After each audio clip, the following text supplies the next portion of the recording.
you think it will be easy, if you think the path will be laid out before you, or that the trail will have previously been blazed, all obstacles cleared, every footstep pioneered by those who have gone before you, if you think every barricade will have been dismantled, or that every wall will have been removed, if you think pressing your hands into the wet cement of a foundation will prove to the world you have left your mark upon it, if you think the grit under your fingernails is evidence that you have done enough, or that your rough and callous hands offer sufficient testimony that you have earned rest, if you think the test will be anything less than an essay question aimed at unearthing the answer of how much your heart can bear, you will be disappointed. It will require more than that. There will be no welcome mat waiting to greet you at the foot of this mountain, no medal to pin upon your chest when this is done. You will have won nothing by crossing this finish line. It exists only to task you with discovering how much deeper you can go. It will insist that you drill past the I don't know that has stood stubbornly in your way since the instant you first wondered if you could.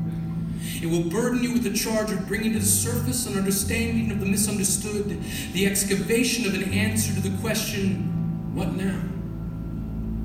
How do you keep going in a world where the hellos are outweighed by the goodbyes?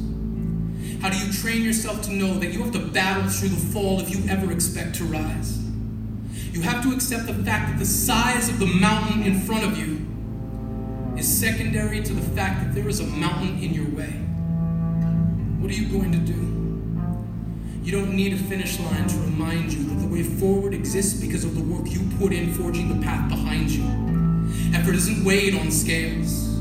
There will be times when the last breath in your lungs must volunteer to become the wind in your sails because who else is going to do it? Forward. Faster than full speed toward the colossus of uncertainty that's been laying bricks in your throat to make room for the quiet imposter sent to replace your roar. Your strength is not diminished because others think your struggle is futile. Every time you broke, you learned to reconcile the pieces and build a better self using what you could salvage from the ruins of your slaughter. Your alma mater was a school of thought where the lessons were taught in reverse. Test first, instruction later. It was a classroom dedicated to teaching what can be learned from your failure. The answers were never meant to be easy. You've always known it.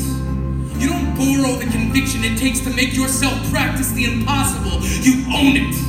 The heaviest thing you will ever have to lift are your own spirits. They will at times be weighted down with the terrible gravity that is doubt. They will at times refuse to man the lighthouse meant to steer you clear from disaster. You will never master being whole without first knowing that some of the pieces we lose stay lost. And sometimes the cost of moving forward is having to leave behind that part of yourself and learn to exist without it. To face down whatever mountain is in your way, but then to do what you're going to do about it.